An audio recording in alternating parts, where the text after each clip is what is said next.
Yes, sir. Yes, sir. You are tuned in to another episode of I.O.W. Sports. It's episode 317. Your boy Wild Carmar in the building. We are kicking off our NFL draft preview, and we kicking it off with the dog power. Woof, woof, woof, woof. So I had to bring my guy. Hey, you just gotta stay tuned in just to find out who my peoples is. But hey, let's go.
Yes, sir. Yes, sir. Yes, sir. Yes, sir. Hey, you know what it is. It's Happy Monday. You are tuned in to another episode of the I.O.W. Sports Show. Hey, we kicking it off because we are getting closer to the NFL draft going down at the end of April, beginning of May. And hey, we know you love football. So we're going to preview every 32 teams, what they need to do in the draft, free agency, and get ready for another football season. But before we do that, make sure, please, like, share, subscribe, hit that bell notification on that YouTube channel, baby. You know what it is. I.O.W. Sports Network. Like, share, subscribe, hit that bell notification. We there on YouTube, Facebook, Instagram, I.O.W. Sports 1 on the Twitter.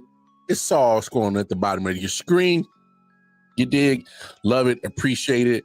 Hey, let's get down to business because me and this brother here, we got a dope podcast on every Friday night, the Audible Podcast. Make sure you like, share, subscribe to that podcast. It's going down every Friday.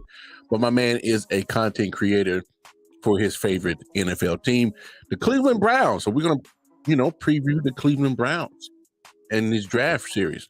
So I had to bring my guy, the one and only, Bobby G. What's happening with you, man? What up? What's happening, bro? It ain't Friday, it's Monday, so we still calling that Audible, changing it up.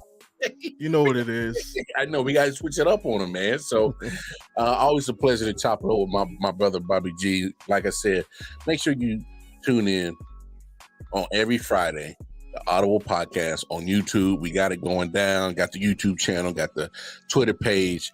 And I'm telling you, man, if you don't do anything else with your life, definitely like, share, subscribe to the Audible Podcast. You'll enjoy it. Love what me and Bobby got creating over there. As you see, hey, go ahead, drop all your content, my big dog. Let them know where they can find you. Let them know where they can find the Audible Podcast. Let them know where they can find anything and everything that Bobby G got going on, man. Absolutely. You got the Audible Podcast, we say every Friday coming at you 7 p.m. Eastern, 6 Central, 4 p.m. Pacific. And if you want a little preview of what I'm doing, you can catch me Wednesdays on the AFC North show with Big Mike from the Man Cave. That's on the Let's Talk Sports Network, and that's 8 p.m. Eastern, 5 p.m. Pacific. And then, doing various guest spots like hooking up my brother Wild Carmar, popping in, dropping my 2 cents, and usually on the weekend on the Let's Talk Sports overall show during the football season. So, also almost forgot, Fridays after Audible, catch me on In the Hoop, talking basketball. In the Hoop, fellas on the Let's Talk Sports Network, and that comes at I'm talking about 9:30 ish Eastern, 6:30 Pacific. So, yep. Word. Hey, my man's always staying busy. So, hey, man, before we get to what we really came here to talk, obviously we're gonna talk about Cleveland Browns. We're gonna talk about the draft. We're gonna do all that. I just gotta pick your brain on a couple of sports topics because we are a sports show, and LeBron James, 40K.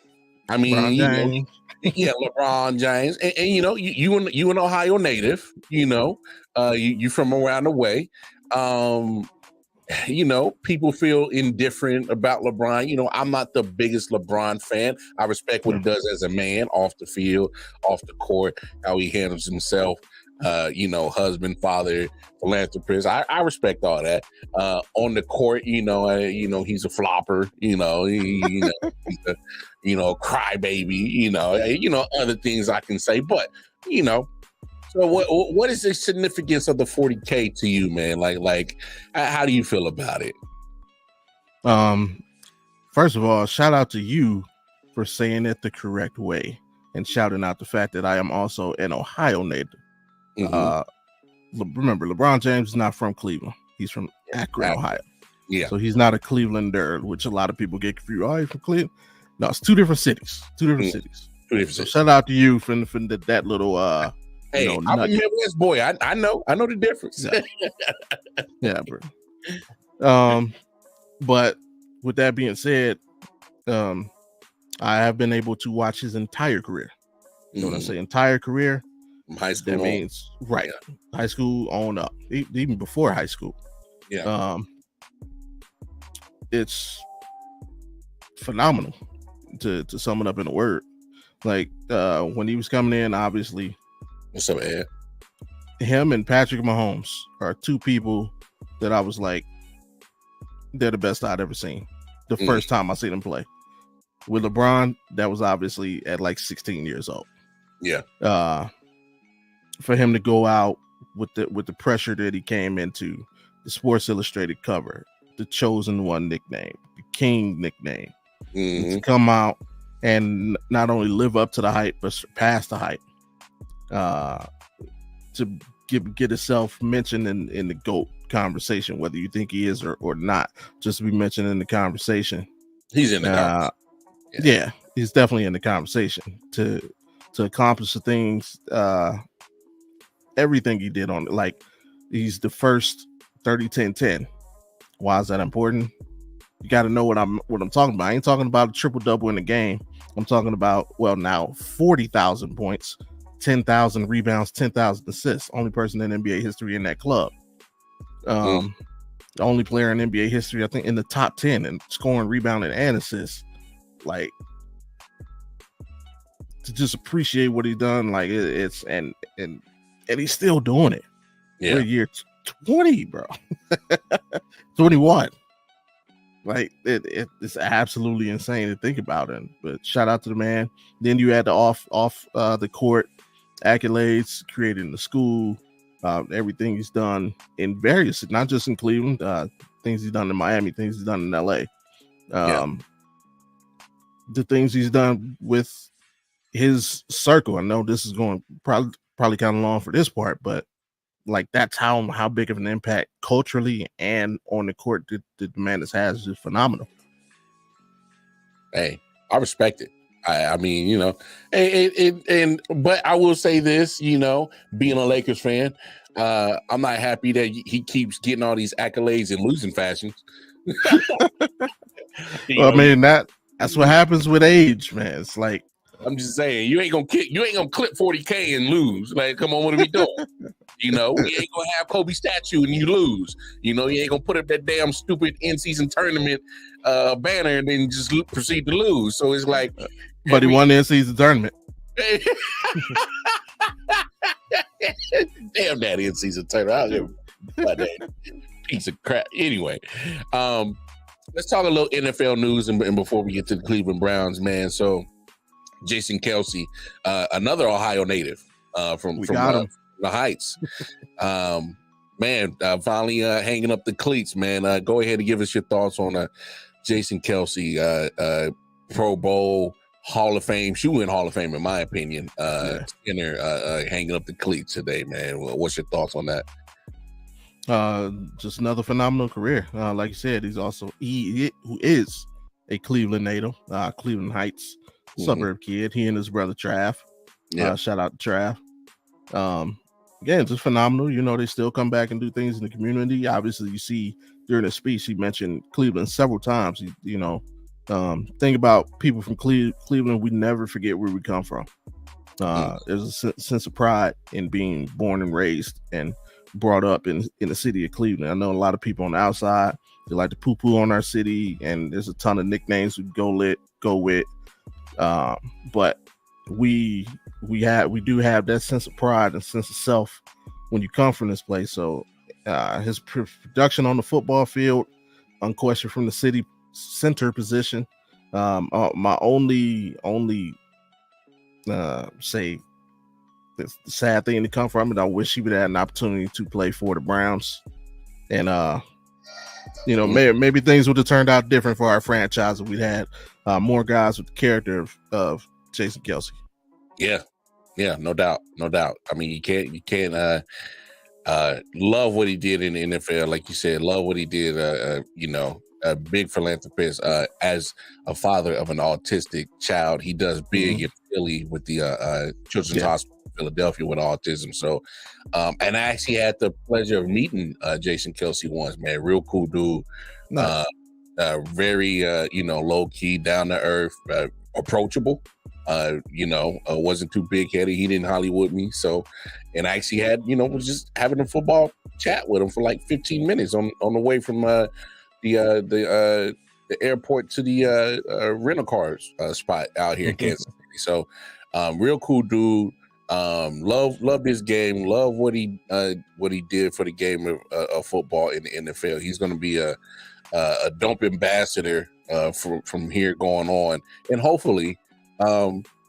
Hey, Jason Kelce, man, hit me and Bobby up, man. Join the podcast. Hey. You in the podcast game now. You in the circle.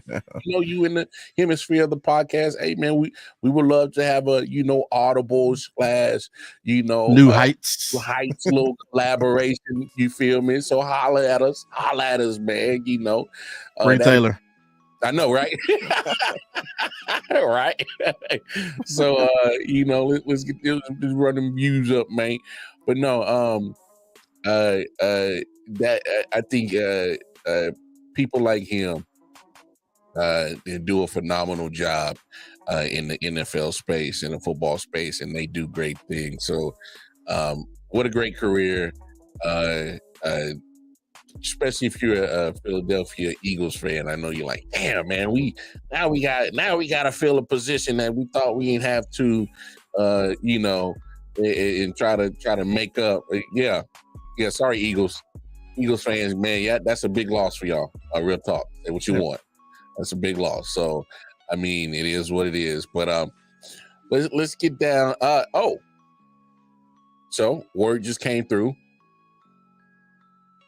Broncos. They finally making a decision. Finally making a decision. Broncos will take Broncos country. Yeah.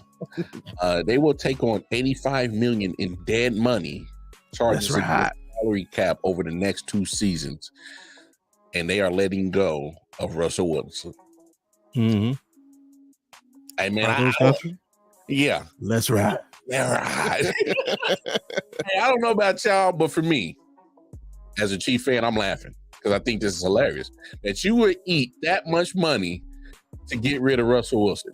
So $85 million over the next 2 years. Like literally, you can't do nothing with it. You can't spend it on nothing. It's literally money that's literally just, set on fire. And it's just $85 million worth. Can't do nothing with it. Because it's like I don't know about you, Bobby, but damn it, I don't think Russell Wilson is that bad. Nah, not bad. As a matter of fact, he almost had him in the playoffs this season. Hey, I feel like he's falling off from what we've known Russell Wilson. Like he has a drop off, but I don't think the drop off was that bad. But did he? That would be my question. I'm glad, Anthony. Thank you for the comment saying that he was that bad that they eat that money. But think about it. His first year there, he has the worst coach in the history of the NFL. True.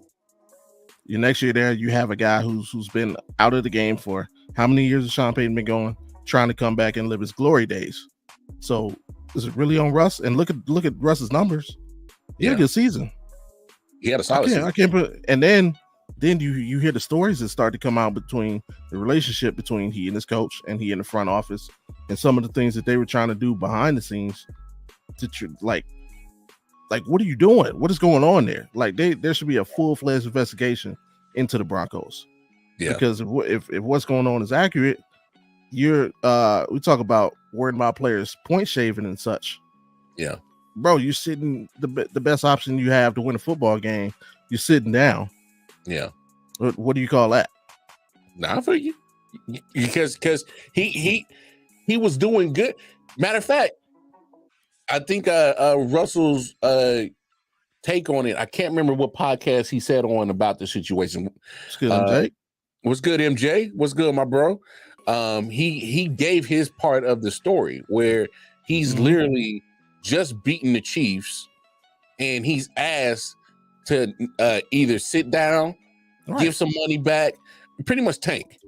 Yeah, or get rid of his injury clause. Yeah, get rid of his injury clause. Yeah. You know, Sean Payton and the Broncos want to deny it all they want. I believe that happened. Yeah. Because when it comes to certain things, it's not about winning. They were trying to get out of the position they're in right now. And basically they wanted, I guarantee you, if he would have took out that injury clause, the Broncos would have passed the ball 90 times a game because they would have wanted them to put him out there and take a chance to get him hurt so they didn't have to pay him. Yeah. Like, why else do you want me to not worry about getting injured? It's bullshit. It's bullshit, honestly. And so it also makes me question Sean Payton because we can't dismiss Bounty Gate. Absolutely. You can't dismiss the fact that you had Drew Brees for so many years and you only squeaked out one Super Bowl. Mm-hmm. Like how I gotta question Sean Payton now because we can't sit here and act like I said. I think is there a slight drop off from Russell Wilson from when he was in Seattle to Denver? Yeah, there's a drop off, but not like fall off the cliff drop off. Right. You know what I'm saying? And like you said, look to his numbers because I was even a victim of, like, hey man, you sure it ain't Russell? And then because I remember me and you was on the Prime show on Thursday, you was like, man, got the numbers. And then next thing I know, he may not have the yardage, but his interception to touchdown ratio is the best in the league. Right. Like, come on, you can't knock the guy for doing his job. And it's not like he was set up in the best of positions in Denver. Right. Like you said, like Phil, Nathaniel Hackett was trash. I mean, I have no idea what they was really trying to do with him. And hey, AP, me and you don't agree on a lot. I can agree with this. I don't think Russell was the problem. And think about it, like Sean Payton himself came out and said that Nathaniel Hackett did the worst coaching job in the history of the NFL. And then Nathaniel Hackett came back and beat you. So what does that say about you? So, you know what I'm saying? Hey, talk to a dog. You know what I'm saying? Like I said, you hold up a mirror to Sean Payton, he looking real Doc Riverish. Hey yo, real Doc Riverish. Been milking on that 09 Super Bowl, like that 08 NBA championship. Ever since. Hey yo, I ain't never looked at it that way, but you got a damn good point about that, my brothers. Damn good point. Hey, you can't. Hey, truth is the truth, right? And somehow always keeps getting stellar jobs. What? Like, come on. And the crazy thing is Sean took a year off, and then all of a sudden he's the number one head coaching candidate in the world. He chose it. You chose Denver. You knew what you was getting into. Right. Like my thing is, and it goes back to that point where I didn't like the way Sean Payton was showing up Russell Wilson on live, on camera. You know, it literally was little brother him, like in front of the whole world. I didn't dig that. So it's like you keep adding up these little nuggets of like where they do that at? I never heard Andy Reid call out Patrick Mahomes in public. I never heard any coach call out Peyton Manning in public. I never heard Belichick say anything in public about Brady. Like when you have these guys all champions. Yeah. Like Russell Wilson, regardless of what you think of him, he's still a champion. So he does deserve a certain level of respect. Oh yeah. So where do they do that out? Are we calling out Super Bowl champions in public like they haven't accomplished anything in their career? Hey man. Hey, a real quick question, then we'll get into the situation. Are you referring to the Justin Fields situation, AP? I'm pretty sure that's the Justin Fields, Caleb Williams kind of debacle going on out there in Chicago. I'm pretty sure that's what he's referring to. But go ahead, give your thoughts on that, and then we'll jump into your Cleveland Browns, my brother. On the Bears, I gotta get some harsh truths. The fact is, the Bears are very similar to the Browns in the fact that, just like the Browns, the Bears in their history have really never had a franchise quarterback. If you think about it, yeah, Jim McMahon led the '85 Bears to the Super Bowl. He's probably the most popular in the history of the franchise. But if you held an all-time draft, Jim McMahon probably go undrafted. So when Justin Fields came out, I thought he'd be a good pro, except if he went to the Bears. And I don't know what it is about the Bears and the coaches they hired historically. They just can't teach and coach and produce quarterbacks, just like my Browns. Like we can't. Something about the quarterback position we can't do anything about. But in this case, stick with what you know. You already know what you have in Justin Fields. You got DJ Moore. DJ Moore had his best season as a pro with Justin Fields under center. Keep him. Work with the man. Build the talent around him. This way, at worst, if it doesn't work out, maybe you don't have to go the rookie quarterback route. Maybe you can bring in a mid-level veteran, say a Kirk Cousins in a couple years, if need be, to lead that talented roster. You can convince a veteran to kind of take a pay cut if you're a quarterback away. You know, kind of like the Broncos have been doing for the last 10 years. You know? Yeah.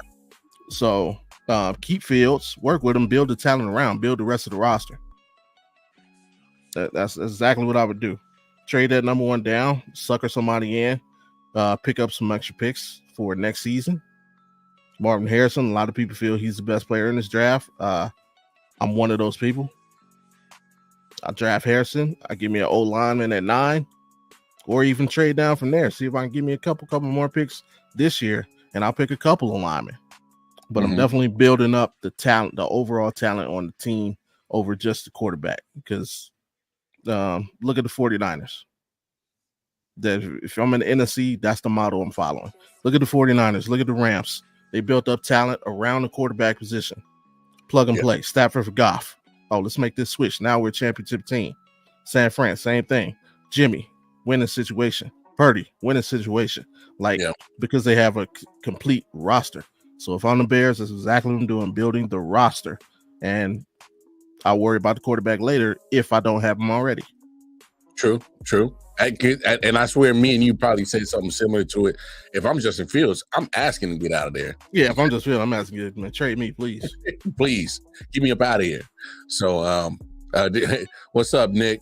He says, you don't question Peyton or Russ.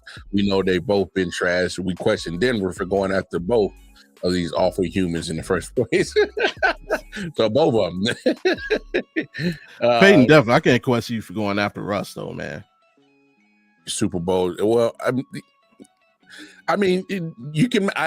I'll say this. And to Nick's defense, you can make a case for both of them because in Russ's last few years of Seattle, he wasn't producing as much as he was in his early years. So in that aspect, I can see why. But I would question more Sean Payton before I would question Russ. But what was the alternative? Oh, what, for Denver? Yeah. Oh, it was, well, I think they settled on Russ because they were not to get, they didn't get Aaron. I think that was just a panic move in because Hackett was supposed to be his homeboy. He was supposed to be Aaron Rodgers' homeboy, and if we get Hackett, we get Rodgers. They didn't get Rodgers, so I think they panicked. So I don't know. So I mean, yeah, with him being fair, you were never getting Aaron Rodgers. It was no matter how close he was at. He already came from a small city. Mm-hmm. He might love Hackett, but the Jets were going to do everything in their power to get him. Oh yeah, and they did that. Yeah, bigger market. They were going to get the money from somewhere. They were going to give him whatever he wanted. They would have did the exact same thing for Aaron Rodgers we did for Deshaun. Oh yeah.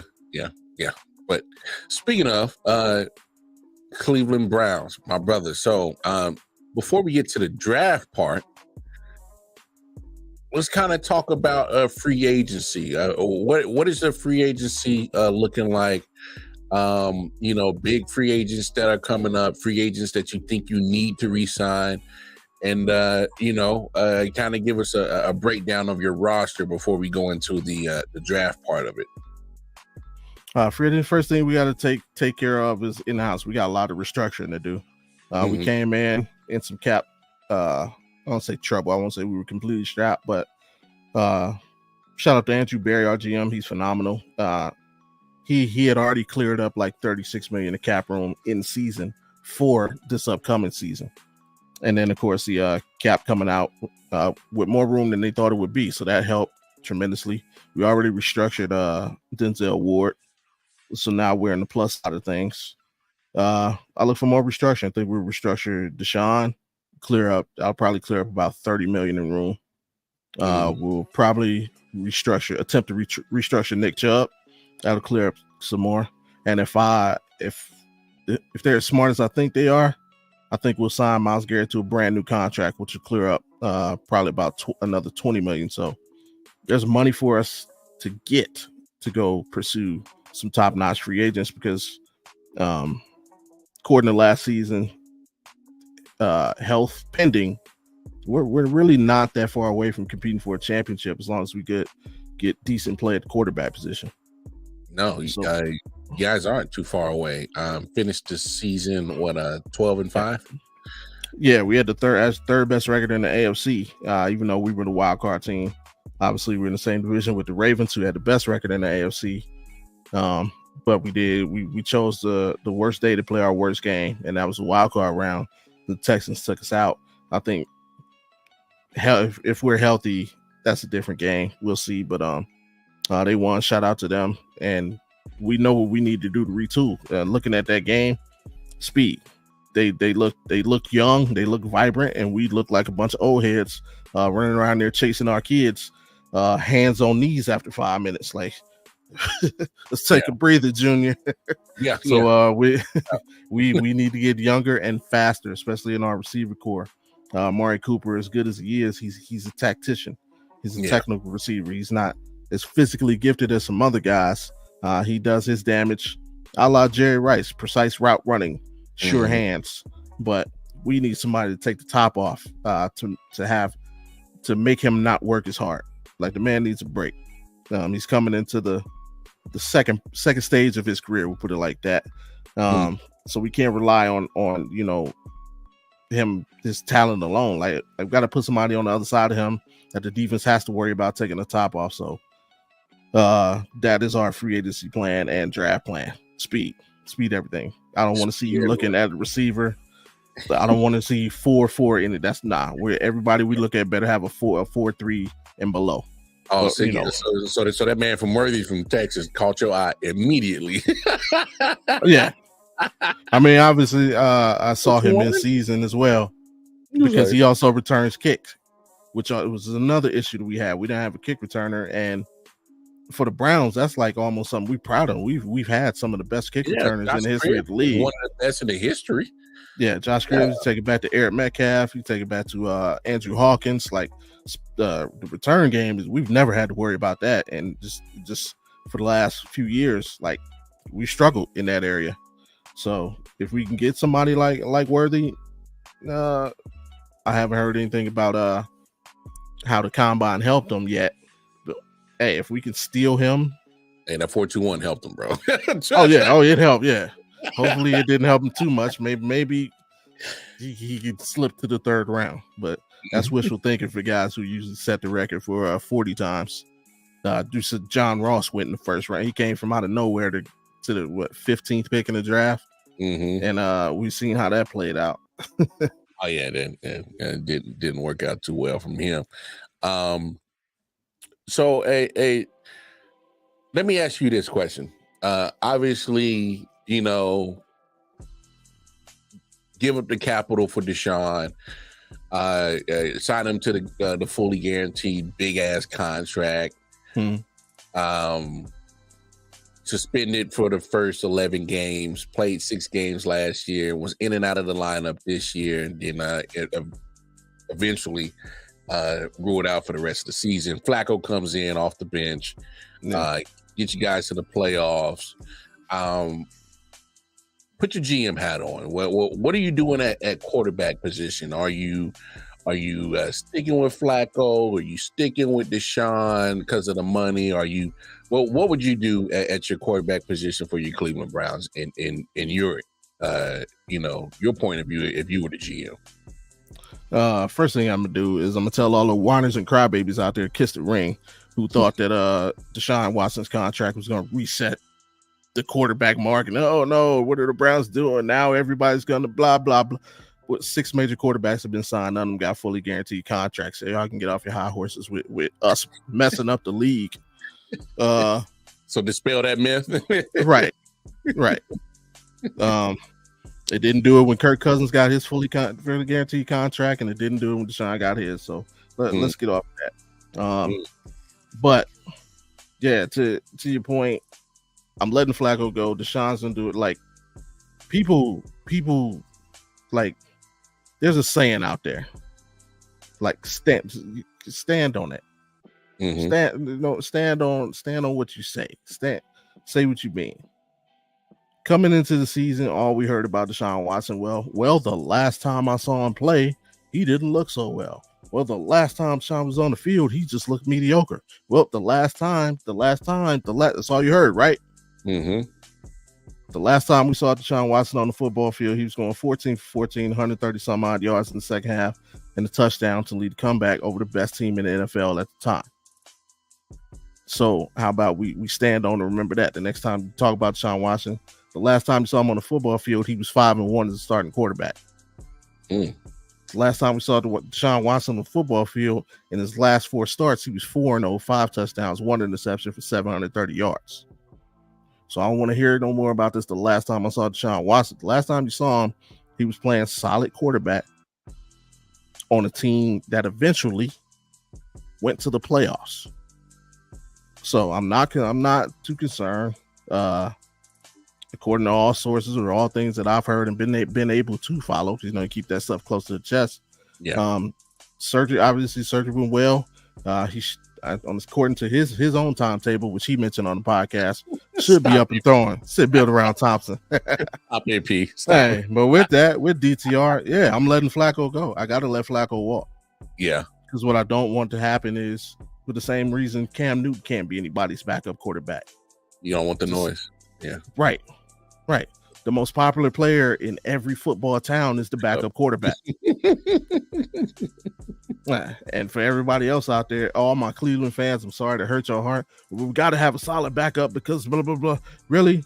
If you're not a Kansas City fan, tell me who Patrick Mahomes' backup is. I'll wait. If you're not a Buffalo Bills fan, tell me who Josh Allen's backup is. I'll wait. The only teams that worry about having a backup quarterback are teams that either have an inexperienced quarterback, a rookie quarterback they're trying to develop, or teams that weren't able to get the quarterback in free agency that they thought they could get. So they got 2 of them. They still looking for the guy. Yeah. Right. Teams that have their guy, they don't worry about the backup quarterback. They put that money elsewhere to help their quarterback succeed. So, I do that in Cleveland. I'm sorry, Flacco. Thank you for your contributions. Thank you for finishing off the season. Yeah. It's been real. Peace. And I let DTR. Because honestly, DTR, last time we saw him, he was getting better. And I believe he can be a serviceable backup. Let the man do his thing. That's fair.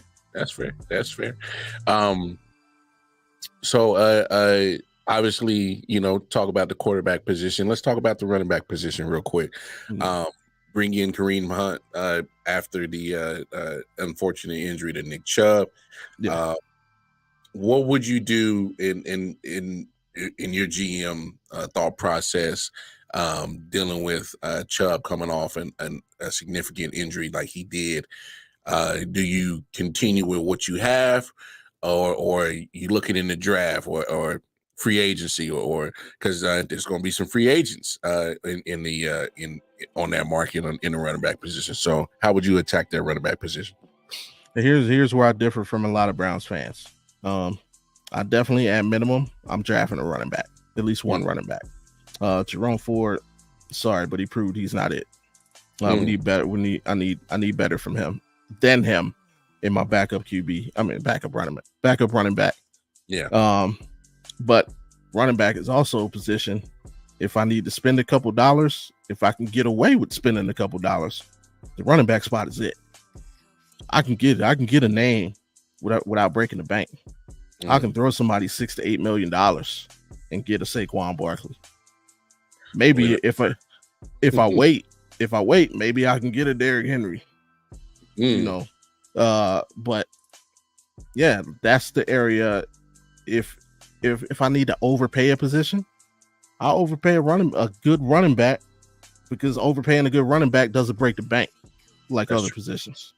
So that gives me the leverage to go after Austin Eckler, maybe, especially knowing if they understand the situation. Hey, obviously we're hoping Nick Chubb comes back, and let's hope that contract situation gets resolved. But they got to know Nick Chubb's coming back. But to be honest, we don't know what he's going to be. That's just a fact. Yeah. So as long as somebody understands that, hey, from camp until say whenever Nick Chubb comes back, be that week 6, 7, 8 in that range, you're going to be the man. But after that, mid-season and to the end, we got to see what we got in Nick Chubb. We got to see if he got anything left. So if you don't mind kind of splitting time and you're playing time kind of being up and down for the rest of the season. Yeah, we got some dollars for you. Oh yeah. Hey, and the bottom line is right, because you see what happened. Like, we were in the playoff hunt with the stagger. Okay, if you put just Nick Chubb by himself, just Nick Chubb, bring him back. That Houston game is a whole lot different. Yeah, different. Maybe then the season, maybe we win the division. Nick Chubb can make that big of a difference. We could have pulled out 2 extra games and maybe won the division. So as long as somebody can tolerate that, I tried. I think Josh Jacobs is the only running back who's actually going to get paid. I was about to say that, because Josh Jacobs has the potential of possibly hitting that free agency market too. Yeah, he's the only one that doesn't get paid. He's young and he doesn't have a terrible injury history. Yeah, and then he misses a couple games every season, but like nothing major. What's up, Flo? Shout out to my man Flo. Bottom line. That's the bottom line, because yeah. Shout out to the fellas over there, Flo, Ken, Jake, and of course Omar. Man, good people's over there. What positions do you think need to be attacked on the defensive side of the ball, whether it's through free agency or draft? Our secondary. I like our secondary. Again, even though they didn't give their best showing in the playoff game, the entire defense didn't get their best showing. Let's face it. Only one player on the team came in and showed out, and that was JOK. And I love his improvement. He had a career year last season.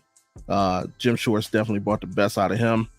But not counting that game, man for man, I like where we are in the secondary. Our defensive line, we got 3 potential free agents, including Jordan Elliott. Again, Schwartz pulled the best out of him. He had his best season as a pro, but we still left under contract with Myles Garrett, Dalvin Tomlinson, I.O.W. I like him as a rotational piece.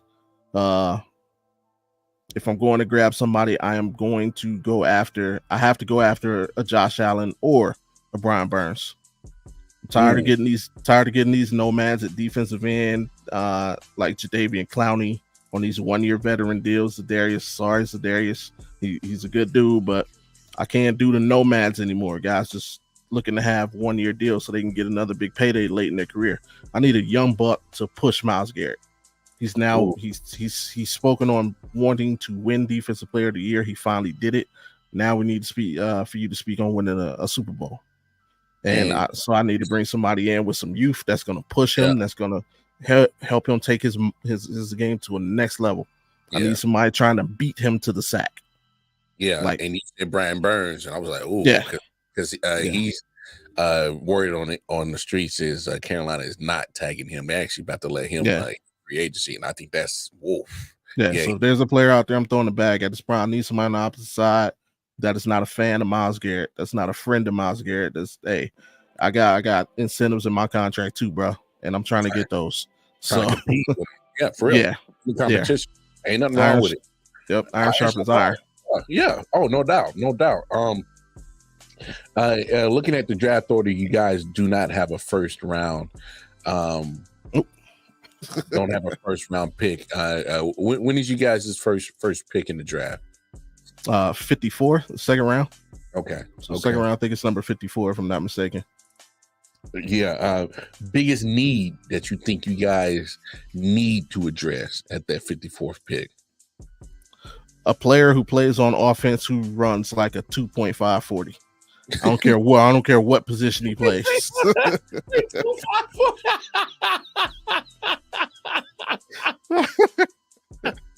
Anybody who could do that. Sign him up. Anybody run that 2.5 40? Anybody. Sign him up. Anybody run that? You run that 2.5 40? Yeah, let's go. Sign him up. So what was that? You seen Get On Up, the James Brown movie? Oh, when the band walked out on him, and he's like, "What's that brother's name down in Cincinnati? Oh, Boosie Collins? Yeah, call him up. Yeah, call him up. Oh, you right? 424? Yeah, sign him up. Oh, you 438? Sign him up. Yeah, anyway, we need speed. Like, we have players who can produce numbers. We have pros. We have veterans. We need a young boy to come in that locker room with the cockiness and the attitude that he's the next Tariq Hill. Mm-hmm. I need somebody like that, because we see, Joe Flacco came in and was able to produce. A big reason for that is because he pushed the ball downfield to Marquise Goodwin. He did. Who has Olympic speed. Yeah, Olympic. And when you do that, what does that do? That opens up that underneath for your tactician, Amari Cooper, to go to work. As we saw against the Houston Texans in the regular season, when he set the team record 270 yards receiving. Like, it starts with the threat of being able to go downfield, so those safeties have to step back instead of being eight yards off the line. Also opens up that running game. So whatever running back we got, be it draft, be it free agent, they can create those running lanes. Big facts. Yeah. Big facts. So it's like, we speed. I think we have 7 picks total in the draft. I'm drafting at least 4 receivers. That is the only weakness in our GM's game. Like, he's drafted well. We got corners down pat. We've drafted very well in the secondary. We drafted very well on the O-line. We drafted very well in other areas. We can't draft receivers. Oh my God. Worth a damn. Yeah, but you can't do it. Yeah. And they only draft like one guy. It's always in the third round. Third round receivers coming. And I mean, Tillman, the jury's out. He was a rookie last year. We'll see. But David Bell, I'm gonna call him a miss. Schwartz, I'm gonna call him a miss. Like, we got to hit on some receivers. And I'm sorry, in the NFL draft, the only way you hit on things, you got to draft multiple. So I'm coming out with 3 or 4 receivers. I got to hit one. At least you're open to. Yeah. And then I'll see, who I can grab in free agency. But we have to make a commitment to finding some speed on the outside. Here's what I say about David Bell. Be patient with him, because the man can catch. He can. He can catch in traffic. And when he was at Purdue, the man rarely dropped the football. I'm talking about Big facts. He was a vacuum, so he can catch. Is he going to take the top off? No. But he can keep the chain moving. Can he get open?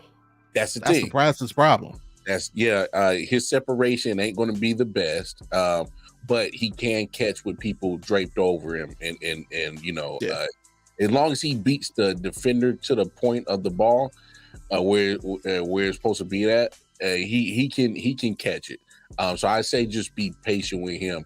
I was a little bit surprised that Elijah Moore wasn't able to kind of be that guy to take the top off for you guys, because he talked a big game, because he made it seem like, oh, well, they weren't using me right in New York. They didn't know what to do, which to a certain degree could be right, because it was the Jets' offensive or coaching abilities on offense. So that is partially true, but I think he still needs to own some of his shit. He needs to own some of his flaws and things like that. What was it about Elijah Moore that just didn't click in this offense last year? I was on his side. I was on his side when he got here. When we traded for him, I was very happy, and that's because I didn't know what his issue was. Now that I've seen him play up close and personal, I know what it is. He's unfortunately just one of those guys. His 40 time is not his playing speed. He runs a sub 440, but he plays at 4.5. Ooh, and that's a problem. That is a problem. He doesn't get good. He's already, to quote the great Stephen A. Smith, he's miniature. So he's already, at a disadvantage because of that. So it is what it is. He's 5'8". Yeah, he's small. So, getting that separation off the line is already a challenge. Mm-hmm. Then you added the fact that you're not really on the field as fast as you are when you're running that straight line 40. That's the second part of the problem. He would succeed in the offense that ran multiple crossing routes, rubs, and things of that nature.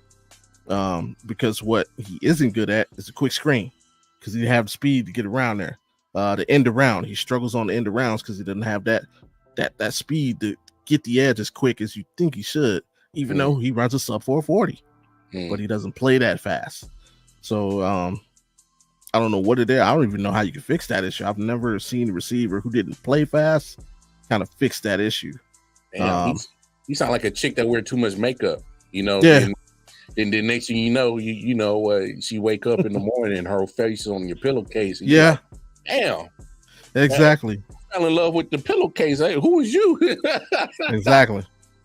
But to be fair, and to be on him, he did show in the instances, especially against the Texans, or was the Texans? It was a game. Amari got hurt early. It wasn't the Texans. Can't remember who it was against. He picked up the slack and had a great game. That's the number one. But again, what helped that out? Marquise Goodwin was on the other side. No. Yeah, that too. The guy who was faster than him. Yeah. And allowed him to work in that 10 to 15 yard range and get some catches. So he can be effective. Everything else around him got right. And it starts with the other receivers around him. But remember, we also have a new offensive coordinator, Ken Dorsey. Could Elijah Moore succeed in a role, say like what's his name in Buffalo? Gabe Davis. Number 13. No, Gabe Davis is 13. Hey, that's the right name. Make sure I had his name right. I can see Elijah performing in that kind of role, but it's stars we got to fill in around him. Yeah, Ken Dorsey will air it out. That's for sure. So he's definitely going to be a very pass happy type of coordinator.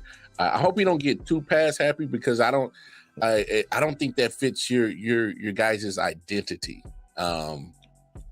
Just because your identity has always been, hey man, let's be tough, get the tough yards on the ground, and let that open everything else up. And that's kind of been Stefanski's kind of MO since he's been in Cleveland, is to, hey, I got Nick Chubb, let me lean on him and let him open everything else. And he had Kareem Hunt as a backup, so it's like, absolutely. Hey, there's nothing wrong with having our backfield be the key to this machine, and let everything else fall in place around it. And now with Ken Dorsey, do you think that might change a little bit, especially with Nick Chubb coming off the injury? I think it'll change because not necessarily because of Ken Dorsey, Stefanski. Mhm. Last year, I mean, obviously he won NFL Coach of the Year. I think a big part of that was because Nick Chubb was injured, and it was the first time in his coaching career he didn't have Nick Chubb to lean on. It's like, oh, Baker's struggling. All right, let me call 3-4 running plays in a row. Let me call a couple of screen passes, get the ball in the hands of Kareem Hunt and Nick Chubb. You couldn't do that this year.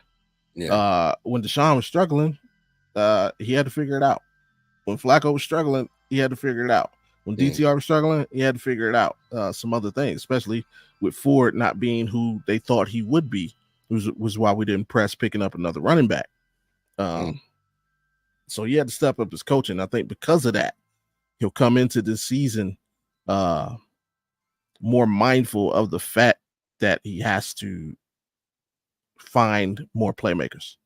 Yeah. He has to get more people involved in the game plan so that if somebody does go down, that it doesn't take down the entire offense. No doubt. Yeah. In a dream world, who is that player in the draft this year that you like, man, I would love to have this guy in the Cleveland Browns uniform. He would just be amazing. It would just literally sell tickets. The production would be there. And man, so give me that name of a guy that literally you were like, yo, man, I would love to have this guy in the Cleveland Browns uniform. I mean, in a perfect world, and not just for me, probably for every Cleveland Browns fan out there, it'd be Marvin Harrison Jr. Product of Ohio State. So you got that. The lineage, obviously, Marvin Harrison Jr., because we know Marvin Harrison Sr. used to get it done. And we watched him do that. In Indiana's right next door to Ohio. So we literally watched him do that his whole career. We watched his son do amazing things in Columbus. So yeah, he'd be the idea if we could possibly trade up, but we do not have the current draft capital to do that. Hell, I know some Browns fans honestly that would trade Myles Garrett for Marvin Harrison Jr. Man, what? What? Wow, they love him much. Damn. But it's the threat of like the most dynamic receiver in the history of the franchise, probably Josh Gordon. And that was an unfulfilled career because we know the issues he had. But when that boy was right, he was right. Yeah, he could have been one of the 5 best receivers to ever play the game. Yeah, that's right. Like that man led the league in receiving yards, missing 3. He missed like half the season because he was suspended and still led the league. If Josh Gordon could have ever hit his full potential. Because that 1 year he had where he still missed time that year. He almost put up 1,500 in all-purpose yards. So it's like, bro, oh yeah. The dude would literally. I've only seen him and I've seen T.O. do it. Would take would literally take they would think like they was going upfield, but then they would take steps back. And be behind the line of scrimmage and take a pass and take it all the way to the house. Like I've never seen nothing like that. This man in 2013, his second year in the league, 87 catches, 1,646 yards, 9 touchdowns. Ridiculous. Yards, 117 yards a game. Yeah, but I blame Roger Goodell. Got my man jammed up for some weed, man. What weed? He wasn't doing no coke. He wasn't doing no other weed. We getting people in trouble for weed. Hey, man, stay off the weed. No, damn that, man. Half the damn nation didn't legalize it. You're getting rich off of it. It doesn't matter. I'm giving you a choice right now. Wildcard Mar on the air in front. We got people watching. You want $100 million or you want this blunt? Man, give me that $1 million. Hey, for real. Okay. Not $1 million, $100 million. Hey, you right. I can give up some shit for a blunt. I can get $100 million will be one of them. All right. I like my smoking, but I don't know if I'm ready to jeopardize $100 million for that. Don't y'all know how? It's hard out here in the streets, dog. Hey. Hey, if he would have sacrificed 5 years of his life, he could have opened his own dispensary and smoked all he wanted to. All you want in this amount. Hey, cause groceries is high as hell, gas high as hell, cost of living high as hell. Man, give me that $100 million, man. I'll put down that old smoky smoke for a minute. Yeah, but Marvin Harrison, that's the guy. Yeah, we need. Yeah, that's dope. Yeah, man. Interesting time of the year. Obviously, free agency and draft coming up. We'll definitely keep tabs on what your Cleveland Browns do. I know you will for sure. Before we get out of here, my big dog, again, man, let the people know where they can find your content at, my brother. Again, coming up Wednesday, the AFC North show, we'll be talking not only Browns, we'll be talking about the Steelers, Bengals, and Ravens as well. Again, previewing free agency and probably more draft and the risers and fallers from this weekend's combine. And then, of course, on Friday, man, the realest podcast out there, Audible, with sports meets life and culture. We talk about it all. That's not the X's and O's, not even the Jimmys and Joes. Nah. We talk. Even the Pips and Hoes. I'm gonna keep it PG. He said it, not me.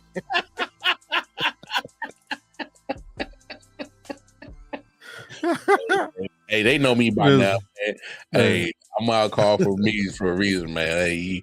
Hey, I don't know how the hell I ain't never been, ain't never got none of my shit taken out. And what's up, Rod? Hey, my man Rod been on me. He's like F Michael Jordan, man. He been on me about he's a bronzexual, man. So y'all gotta forgive me. He gonna ride for his boy Brian. So. I'm just saying, man. Ain't nothing wrong with that, and he ain't lying, man. Remember, Michael Jordan didn't start winning nothing until Isaiah Bird and Magic were done. So let's remember that.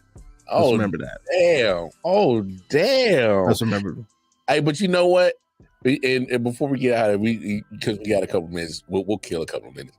I've always said this. I've always said that Jordan and Bron kind of career kind of mirrored each other a little bit. So I can follow. Mike was a man, right? Mike was a man. We hope so. But he was going up against dynasties and getting his ass kicked, right? He was going up against dynasties. He was going against Lakers dynasty, Celtics dynasty, Bad Boys and Pistons was kicking his ass. That's when the 76ers was still good.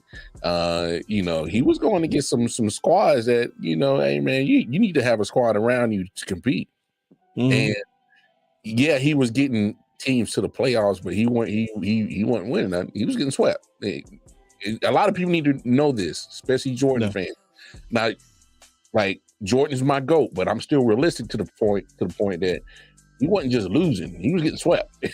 He was getting swept. So it wasn't until the GM started doing their job, start putting the talent around him, the Scottie Pippens, getting the Horace Grants, getting the, so and so, and whoever, making the right transactions. And Phil Jackson. Yeah, and Phil Jackson. Coach matters too. Now, LeBron just did it different, but we remember he had some losing he had to do. Yeah. Spurs was whooping his ass. So, we gotta put in the context the teams that LeBron was dragging to these playoffs, y'all. Yeah. Larry Hughes. Yeah. Now the East was